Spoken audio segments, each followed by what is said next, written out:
Hello guys, welcome back to Bookmas. It's Emily here, and welcome back to Barry's Corner. So today, sorry, but today I'm going to be telling you guys the books that I read in November. So two of the books that I read, I read like, I'm going to say 4 books, but it's really 3.5. But two of the books I do not have physical, well, 3 of the books, but I don't have physically because I just moved and I had already read them like earlier on November, so I put them into storage so I can have time for the books that I have not read yet. And so yeah, sorry about that, but let's get on with the So the first book I read in November was Children of Blood and Bone. I did put it in my last book reading thing, and that was because I almost finished it, but I had like 20 chapters left, and I read the last 20 chapters, and boy did it change my opinion about Children of Blood and Bone a lot. What I'm going to say is that I gave this book a 4 to 5 stars. A lot of people gave it a 5 out of 5 stars. A lot of people gave it a 4.5. I don't know, but I read it into the book club that I made at my school, and what I realized is that when you're in a book club, your opinions are surrounded by so many other people, and especially other people that like to read. They're very opinionated. So a lot of people were smashing the book and like hating it, and I was just like, oh my god, like, why are you hating the book so much? I personally enjoyed it. I did find my own like little things about it that I did not like. Let me just start off with should I start off with the good or the bad? Let me start off with the good. Okay, so what I really liked about it was the world building. The world building was amazing, especially for a debut novel, and especially for high fantasy. I thought it was really amazing. I thought I was going to get really confused with the type of magic that she was implementing into the world, but I did not get confused at all. Oh, did I say what this book is about? Sorry, but this is about a world where basically, based on African culture, and they were magi's, who basically the gods gave them powers. And there was a king that was very resentful towards them, and he killed all of them. But she killed, except for the kids, who are called diviners, and you can tell them apart because of their white hair. They do not have magic because of a scroll. Why did I do that? They do not have magic because of a scroll that was taken from them. I need to stop. Okay. But anyways, so there's a girl named Zelie or Zelly or I can't pronounce her name. I'm sorry. Pronounce it whatever you want. I pronounce it Zelie. And she was chosen by the gods, to the chosen one trope, to bring back magic to the whole world. And Children of Virtue and Vengeance is coming out this coming up year, so very excited about that. But on to what I like about the book. The world building was amazing. The magic was so amazing. I love the plot in it. Everything was great. What I did not like about it was the character development. And I do understand in certain books, in a lot of the books, it's either a world-driven world, world-driven world, or a book, there we go, or a character-driven book. And for this, it was mostly the world building that I really loved, and that's not a bad thing at all. But in this book, there were certain characters that they did try to evolve over, like, the story, but then they just fell flat at the end. Like Enon, which is the main character in the book, he was like this, and then you're like, oh my god, character development, and then he went like flat, and I was just like, I just didn't understand. Like, we didn't need his point of view. I was kind of confused. Like, I loved his point of view because like there were cute moments with him and Zelie, but like I didn't understand the character development that he gave throughout the book, and I loved if he was just gonna go right back to the same way that he was before, and I didn't get that. One person, it was Amari, that every single person in book club loved. I was the only person that hated Amari, not because she did anything bad in the book, not because she had bad character growth. She had great character growth. I loved her character growth. It was great, okay? But I personally just didn't have a connection with her. I thought she was kind of annoying, like very annoying, and I don't know. I don't know. What I did love was Zelie. A lot of people hated Zelie. I love Zelie. I don't know. There's just a lot of the character that was... But another thing that I did not like about the book was that they killed off, like, random people. Like, they just introduced one person, right? And then, like, a couple chapters later, they killed them off. Because apparently they were supposed to be a really important person, but then she killed them off. Which I get it, is her way of moving on the plot and advancing the plot and making it all seem very exciting and crazy and blah blah blah, but I was just like, could have kept them a little bit longer so we actually cared for the person. We didn't feel anything for them. But I don't know. Other than that, I really enjoyed Children of Blood and Bone. Again, I don't think I would have even noticed. I probably would, but I didn't even think I would notice all that if I was not in book club. The second book that I read this month or last month was What I Lost. Again, I do not have this book with me, but it was about a girl. I already forgot her name. Oh my god, my brain. But she had an eating disorder, and her parents send her to a eating disorder facility, and basically she starts getting these random mysterious boxes, and she thinks it's from her ex-boyfriend, and you follow all that. You follow her relationship inside the eating disorder facility and her struggles, and also her mom, who also has a sort of eating disorder, but like it's like borderline, but like she's okay, but it's like she's a problem. Okay, her mom was just horrible, but her mom like didn't care, but it was a thing. But I thought this was amazing representation of an eating disorder with a person that knows what an eating disorder feels like. I do understand that everything that she was feeling was very true. There were some things that I did not like about the story, and this is why I gave the book a 4.5 or a 4.7. For me, I gave it a 4.7 at first, but then like I can't do a 4.7. I have to do a 4.5. So I give it a 4.5. Wow, I just keep my brain. Okay, I'm sorry. The second book that I read this month or last month was What I Lost. Again, I do not have this book with me, but it was about a girl.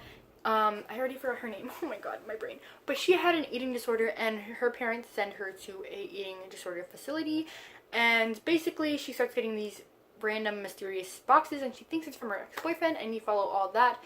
You follow her relationship inside the eating disorder facility and her struggles, and also her mom, who also has a sort of eating disorder, but like it's like borderline, but like she's okay, but it's like she's a problem. Okay, her mom was just horrible, but her mom like didn't care, but it was a thing.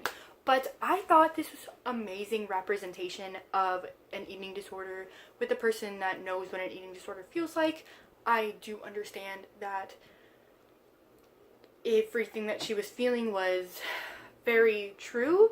There were some things that I did not like about the story, and this is why I gave the book a 4.5 or a 4.7.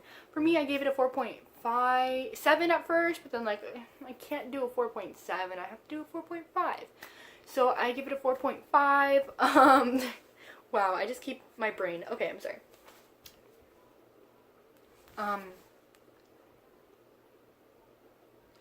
I gave it a 4.5 because in the book, it basically stated, well, the first thing was that they said that they make you eat and then they give you an insure, which is fine. Like, I get that's how like that thing ran, but it also, but they also said that in every single home it was like that, and I was like, that is very untrue. Not every single home makes you eat. Some homes have, I mean, of course they make you eat, but they don't make you eat like this certain way, and they just said that it was like that in every single home, and I just didn't like that they said that. Another thing was the money issue. They were talking about how their insurance doesn't pay, but it was like an issue for every single girl there, and I was pretty sure that like not for every single girl that money was a problem. Like their insurance wouldn't pay like for a week, and I was just kind of confused. I understand that they're expensive, but for every single girl having this issue, I was kind of confused. And the last thing that I had is that they let people, they, as the company, the facility, let their customers, the people with eating disorders, go so early when they clearly could see that they were having a problem still. Like, there was this one girl that she was there for like 3 days and she was feeling better, but then she had a relapse like right after, and I was just like, you let her go after 3 days? I'm sorry, but it doesn't take you 3 days to get over an eating disorder. I'm so sorry. And then the girl, like the main girl, they let her go after like I think it was a month, which I can see that you get over an eating disorder in a month maybe. But they let her go after a month, but she was even saying that she still didn't feel like she was right. And usually for an eating disorder facility, you should say, like, if you see someone still struggling, you still try to help them, especially if you're getting money for it. So they let her go. Maybe it was just the author trying to let her go, like, let the story come to an end. I don't know, but that was just a little weird and I didn't like it. But overall, the story was such good representation. It did keep me entertained. I really, really liked it. I tabbed it, I underlined. It also started my new annotating thing, which I want to make a video on. So I'm very glad that it did that too. The fourth book I read, or partially read, oh my god, Emily, is A Darker Shade of Magic by V.E. Schwab. Basically, we follow a guy named Kel, who is an Antari, which basically means that every single person in this world, okay, let me just say, there's 4 Londons. There's Black London, which doesn't have any magic at all. There's Red London, which flourishes with magic. White London, who is like losing their magic, and like Gray London, which I don't know. They just magic, okay? But Cal is from Red London. He's an Antari, which basically means that he can transfer it between each Londons, and everyone else with magic. Well, in Red London, everyone has magic. You get it. You know, they differ in flourishing with magic, basically. But he's an Antari, which means that he has more magic than all of them, and he can transfer it in between Londons, mostly to pass letters from each kingdom. But it follows him and his journey with life, and then there's this girl that comes in that's like named like, what is her name? Delilah, but in the book she calls her Lila, and she pickpockets him, and they're just, I don't know. This is just a thing. I do not know, but yeah.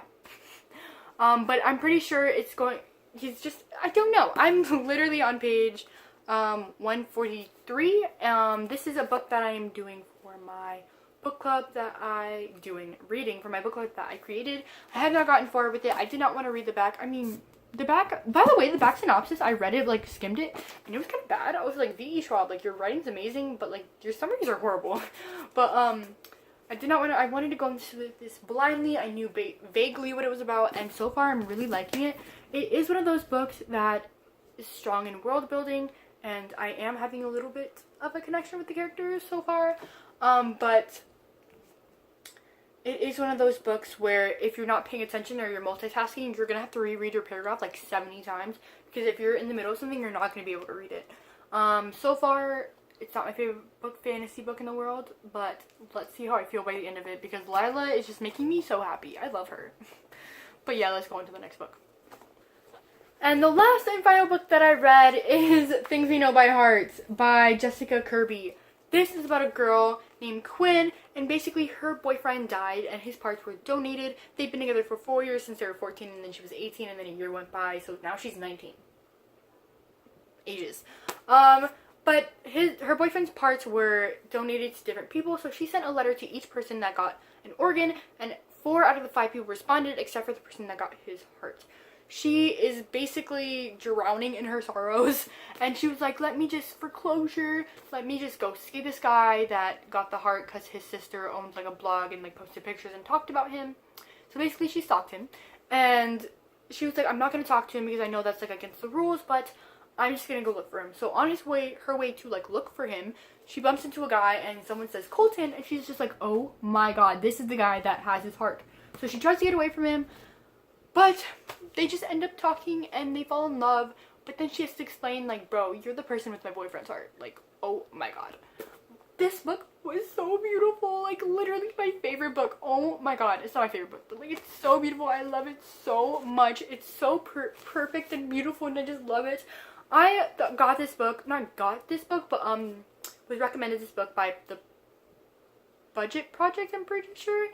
But I haven't seen her post videos in here in a while, so don't know. But this book was so amazing and perfect and beautiful. The time stages that, it was so pretty and beautiful. I loved how each day, like, it wasn't she loved him because he had his heart, it was she loved him as another person, as another whole. And later on in the book, she's like, I reference it as his heart, not Trent's heart. And I was just like, oh my god.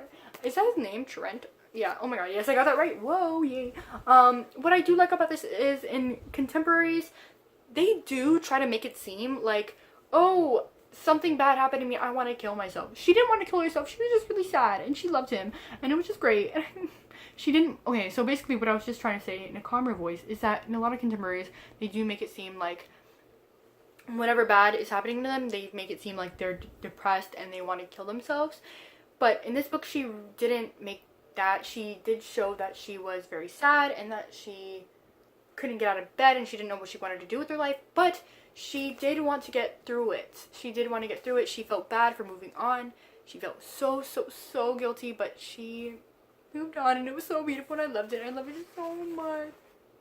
The family dynamic also was pretty good in here. I know that it wasn't the main focus, but it was one of the main focuses. I mean, of course, the main focus was romance, but the family dynamic in here also was really nice. I liked the time range, as I said before, and everything in this was so perfect. I cannot explain to you. Get this book right now. Things We Know by Heart. It's so beautiful. I got this on Book Outlet, I believe, or they have it on Book Outlet and Thrift Books for really cheap. I got this for like $3 to $4, and it's so good. You definitely need to read it. Thank you guys for watching my video. I don't know why I'm clapping so much. By the way, I'm going to be wearing one of these hats in every single freaking video. You know why? Because I love Christmas. By the way, look what this does. Hold on. Wow. I'm going to leave it for this. Thank you guys for watching my video. Please subscribe. Please comment down below any video that you want me to do or what your favorite thing about Christmas is. Please smash that like button. I love you guys so much. Look at my bunny ears. Bye.